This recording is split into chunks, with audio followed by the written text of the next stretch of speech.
Hello students, let us start with a new chapter, that is periodic classification of elements. Okay, तो elements के बारे में आप जानते हो.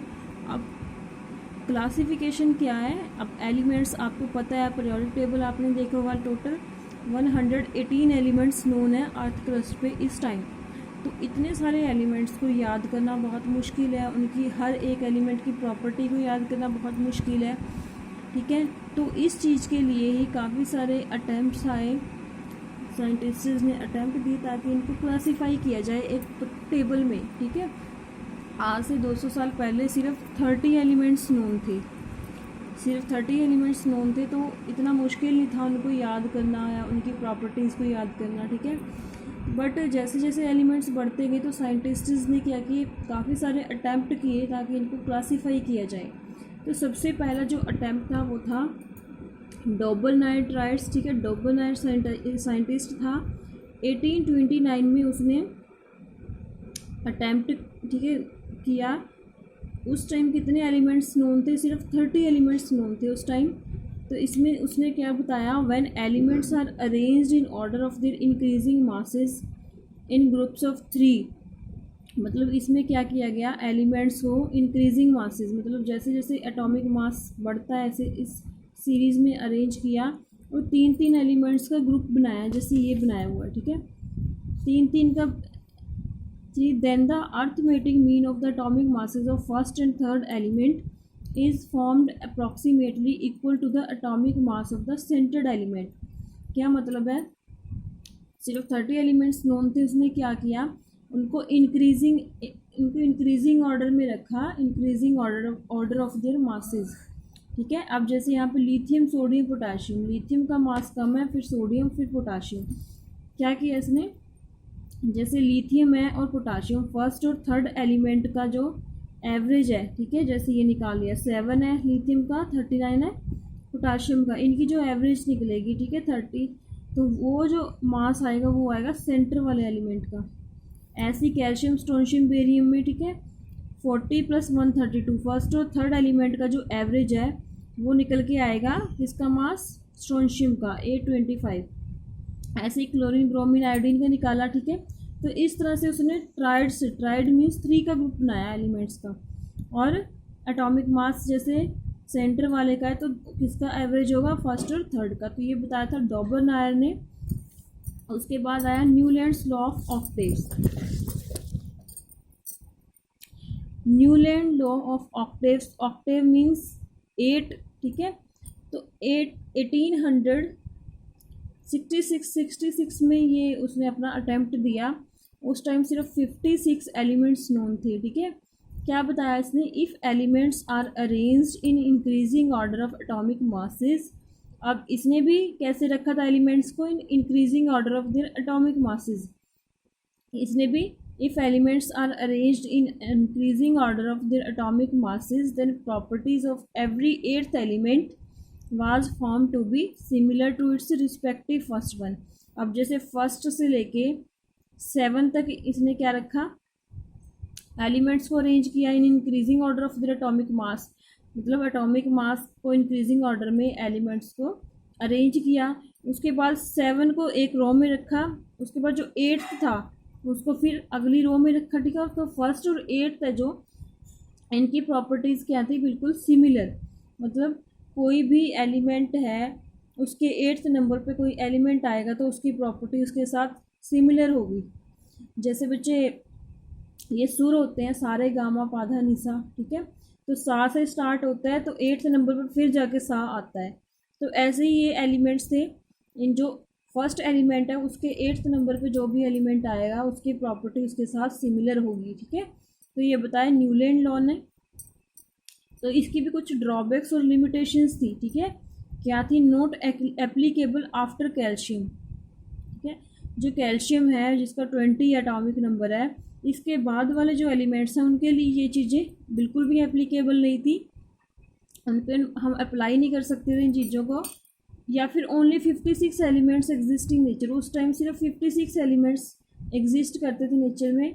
Dissimilar elements placed in the same slot, कई बार जो एलिमेंट्स एक ही स्लॉट में रखे गए हैं उनकी प्रॉपर्टीज़ काफ़ी अलग थी.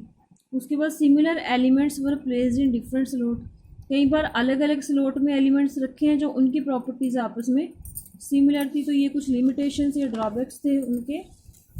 तो नेक्स्ट है मेंडलीव्स पीरियोडिक लॉ। थर्ड जो अटेम्प्ट था वो था मेंडलीव्स पीरियोडिक लॉ 1869 में आया। तो उस टाइम 63 एलिमेंट्स नोन थे। तो ये काफ़ी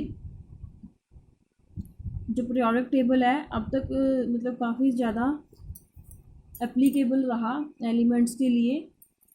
तो क्या था लॉ, सबसे पहले पीरियोडिक लॉ क्या था, प्रॉपर्टीज ऑफ द एलिमेंट्स या फिर physical and chemical properties of an element are periodic functions of their atomic masses. यहाँ तक भी बच्चे इसने भी according to increasing order of their atomic mass रखा। ठीक है, तो क्या था कि जो एलिमेंट्स हैं उनकी जो प्रॉपर्टीज़ है फिजिकल या केमिकल प्रॉपर्टीज़ वो क्या है, पीरियोडिक फंक्शन है उनके एटॉमिक मासेस का। पीरियोडिक फंक्शन मीन्स थोड़े थोड़े पीरियड बाद जो है प्रॉपर्टी रिपीट हो रही है। ठीक है, जैसे उसने बोला था कि 8 नंबर पे जो भी एलिमेंट आएगा उसकी फर्स्ट के साथ प्रॉपर्टी मैच होगी।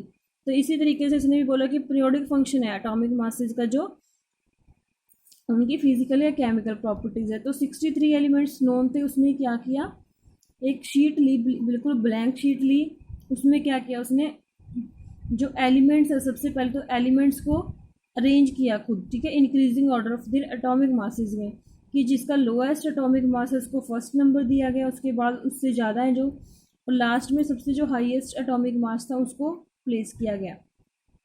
तो इस तरीके से इसने एक शीट ली, शीट के ऊपर इसने ग्रुप्स और पीरियड्स बनाए। ठीक है, टोटल 8 ग्रुप्स थे। ये ग्रुप्स होते हैं बच्चे जो हॉरिजॉन्टल हैं, रोज हैं, इनको ग्रुप्स बोलते हैं, और जो वर्टिकल लाइंस हैं उनको पीरियड्स बोलते हैं। ठीक है, तो ये टोटल कितने 7 पीरियड्स थे और 8 ग्रुप्स। ठीक है, तो उसने ऐसे बनाया। उसने क्या किया, जिस एलिमेंट की प्रॉपर्टी आपस में मिल रही है उनको ऐसे एक ही ग्रुप में रखा। ठीक है, और अगर जैसे ये एलिमेंट है इसके साथ किसी की प्रॉपर्टी मैच नहीं हुई तो इसको इसने इस स्पेस को इसने ब्लैंक छोड़ दिया, तो उससे आगे वाले एलिमेंट के साथ उसको फिल किया दूसरे को। तो इस तरीके से काफ़ी सारी जो जगह थी, स्पेस थी, वेकेंट थी, खाली थी उसकी शीट में, उसने जो बनाया था टेबल उसमें, ताकि बाद में अगर कोई उस प्रॉपर्टी का कोई एलिमेंट मिलता है तो उसको वहाँ पे प्लेस कर दिया जाएगा। अब इसकी एडवांटेजेस भी हैं। एडवांटेजेस क्या थी, he corrected the atomic mass of certain elements. अब इससे पहले कई एलिमेंट्स जैसे बेरिलियम है, बेरिलियम का जो एटॉमिक मास था वो 16.9 लिया जाता था, बट इसने उसको करेक्ट करके 9.01 किया। तो ये उसकी क्या थी, एक एडवांटेज थी। सेकेंड क्या है, noble gases which were discovered letter. जो नोबल गैसेज है जो 18th इसमें आती है ग्रुप में, सबसे लास्ट वाले में, वो बहुत बाद में डिस्कवर हुई। ठीक है, बट उसने क्या, could be placed in different shades without disturbing other elements. मतलब उसने क्या किया कि जो नोबल गैसेस बाद में डिस्कवर हुई हैं उनको एक अलग स्लॉट बनाया गया उनके लिए। ठीक है, तो इसमें उसने उनके लिए लास्ट में एक अलग स्लॉट बना दिया जिसमें उनको हम प्लेस कर सकते थे। तो ये भी एडवांटेज थी उसकी। अब उसके बाद आती है लिमिटेशंस। लिमिटेशंस क्या थी, पोजीशन ऑफ हाइड्रोजन। जैसे हाइड्रोजन को फर्स्ट पोजीशन दी गई है कहाँ पे, फर्स्ट ग्रुप में। तो फर्स्ट ग्रुप में और सेकंड ग्रुप में या कौन होते हैं, जो अच्छे मेटल्स होते हैं। बट हाइड्रोजन क्या है, एक नॉन मेटल है, बट उसको पोजीशन मेटल के साथ दे दी गई है फर्स्ट में। तो ये उसकी लिमिटेशन थी। उसके बाद पोजीशन ऑफ आइसोटोप्स। आइसोटोप्स क्या होते हैं, एलिमेंट्स। जैसे हाइड्रोजन है, हाइड्रोजन के 3 आइसोटॉप्स होते हैं जिनका एटॉमिक नंबर सेम है बट एटॉमिक मास अलग अलग है। जैसे एटॉमिक नंबर तो सबका 1 है, एटॉमिक मास क्या है 1 2 3। तो आइसोटॉप्स हैं जो इनकी पोजीशन के बारे में, जैसे हाइड्रोजन की पोजीशन, हाइड्रोजन को फर्स्ट पोजीशन मिली है बट इसके 3 और आइसोटॉप हैं, उनको कहाँ पे रखा जाए। तो ये क्या थी, एक लिमिटेशन थी। There are many empty spaces. अभी ये देखो यहाँ पे काफ़ी सारी टेबल में क्या थी, एम्प्टी स्पेसेस थी। तो ये भी एक लिमिटेशन है इसकी। तो